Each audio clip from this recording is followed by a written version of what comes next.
ഇന്ന് നമുക്ക് നല്ല നാടൻ അമ്പഴങ്ങ തൊട്ടടുത്തുള്ള ഈ ചേച്ചിയുടെ അവിടെ നിന്ന് കിട്ടിയിട്ടുണ്ട്. അപ്പോൾ നമ്മൾ വിചാരിച്ചൊന്ന് അമ്പഴങ്ങ അച്ചാറാവാം കേട്ടോ.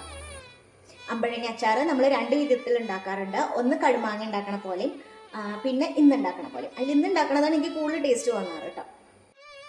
ആദ്യം നമ്മൾ അമ്പഴങ്ങ കഴുകി നല്ലോണം വൃത്തിയായി ഊറ്റി വച്ചിരിക്കുകയാണ് കേട്ടോ. ഇപ്പോൾ വെള്ളമൊക്കെ പോയിട്ടുണ്ട്.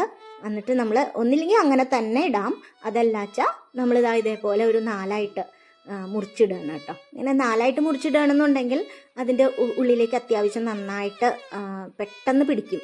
അതുകൊണ്ടും കൂടിയാണ് കേട്ടോ ഉടനെ.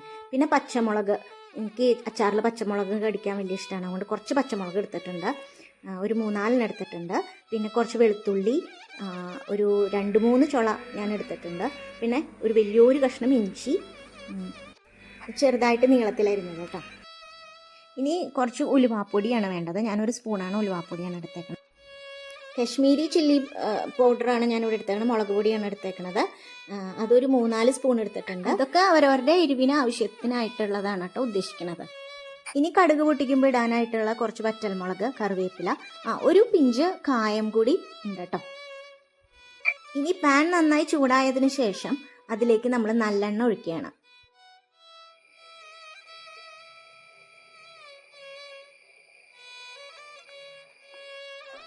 എണ്ണ ചൂടായി കഴിയുമ്പോൾ നമ്മൾ അതിലേക്ക് നമ്മൾ നേരത്തെ അരിഞ്ഞു വെച്ച അമ്പഴങ്ങ ഇടുകയാണ് കേട്ടോ. അമ്പഴങ്ങ ഒന്ന് 2 മിനിറ്റ് മതി. അതിൻ്റെ ആ ഒരു പച്ച കളർ മാറി ഒരു ലൈറ്റ് മഞ്ഞ കളറായിട്ട് മാറും. അതാണ് അതിൻ്റെ പാകം. അത്രയും മതി. അതിൻ്റെ ആ ഒരു ചവർപ്പൊക്കെ ഒന്ന് മാറാൻ വേണ്ടി മാത്രം ഒന്ന് ചൂടാക്കി എടുക്കുകയാണ്. ഈ ഒരു കളറാണ് കേട്ടോ അതിൻ്റെ പാകം. ഒരു വളരെ കുറച്ച് സമയം മതി. ഒന്ന് ചൂടാവുമ്പോഴേക്കും അതിൻ്റെ ആ പച്ച കളർ മാറി ഈ കളറാവും കേട്ടോ. അത്രയും സമയം മതി. ഇനി നമ്മളതൊരു വേറെ പാത്രത്തിലേക്ക് മാറ്റാം. അമ്പഴങ്ങ മാറ്റിക്കഴിഞ്ഞ് ബാക്കി വന്ന ആ എണ്ണയിൽ തന്നെയാണ് ഇനി നമ്മൾ ബാക്കി കടുക് പൊട്ടിക്കണ ബാക്കി കാര്യങ്ങളൊക്കെ ചെയ്യാൻ പോണത് കേട്ടോ. കടുക് പൊട്ടിക്കഴിഞ്ഞാൽ പിന്നെ നമ്മൾ വറ്റൽമുളക്, കറിവേപ്പിലയും ഇട്ട് ഒന്ന് ജസ്റ്റ് ഒന്ന് ഇളക്കിയതിന് ശേഷം നമ്മൾ ഇഞ്ചി, വെളുത്തുള്ളി, പച്ചമുളക് ഇട്ട് ഒന്ന് അതിൻ്റെ പച്ചമണം മാറണ വരെ ഒന്ന് വഴറ്റി കൊടുക്കുകയാണ് കേട്ടോ.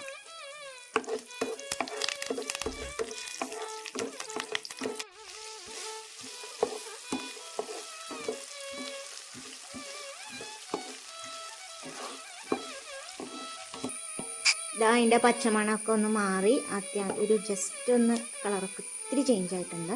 അപ്പോൾ നമ്മൾ ഇനി എല്ലാ പൊടികളും ആഡ് ചെയ്യണം കേട്ടോ. ആദ്യം നമ്മൾ ഉലുവാപ്പൊടിയാണ് ഇട്ടത്. അതിനുശേഷം ഉലുവ വറുത്ത് പൊടിച്ചതാണ്, എന്നാലും ഉലുവാപ്പൊടി ഇട്ട് കഴിഞ്ഞ് ഉലുവയും കായവും ഇട്ടതിന് ശേഷം നമ്മൾ ഗ്യാസ് ഓഫ് ചെയ്തിട്ട് ആ ചൂടിലാണ് നമ്മൾ കശ്മീരി മുളക് പൊടി ഇട്ടത് കേട്ടോ. അല്ലെങ്കിൽ ചിലപ്പോൾ മുളക് പെട്ടെന്ന് കരിഞ്ഞു പിടിക്കും. അതുകൊണ്ട് ഓഫ് ചെയ്തതിന് ശേഷമാണ് നമ്മൾ മുളക് പൊടി ഇട്ടത്. എനിക്കിപ്പോൾ കുറച്ചും കൂടി മുളക് പൊടി വേണം തോന്നുന്നുണ്ട്. അതുകൊണ്ട് ഞാൻ കുറച്ചും കൂടി കശ്മീരി മുളക് പൊടിയാണ്, ഭയങ്കര എരിവില്ലാത്തതുകൊണ്ട് ഞാൻ കുറച്ചും കൂടി ഇടുകയാണ്. പിന്നെ അതൊക്കെ ഓരോരുടെ ഇഷ്ടത്തിനനുസരിച്ചാണ് കേട്ടോ ഇടേണ്ടത്.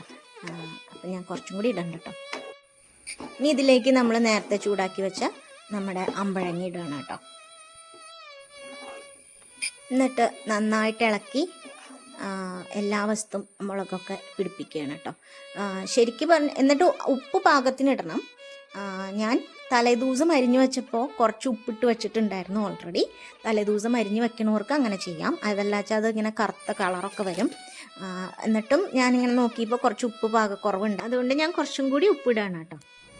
ഇതിലേക്ക് കുറച്ച് വിനെഗറും കൂടി ഒഴിച്ചാൽ വളരെ നല്ലതാണ്. പക്ഷേ അത് നമ്മുടെ ചിലവർക്ക് അത് വിനെഗർ പറ്റില്ല. അപ്പോൾ അത് നോക്കിയിട്ട് ചെയ്യാം കേട്ടോ. അപ്പോൾ എല്ലാവർക്കും ഇഷ്ടമായെന്ന് കരുതുന്നു. ഇനി അടുത്ത ദിവസം അടുത്തൊരു ഉപകാരപ്രദമായ വീഡിയോയുമായി കാണാം കേട്ടോ.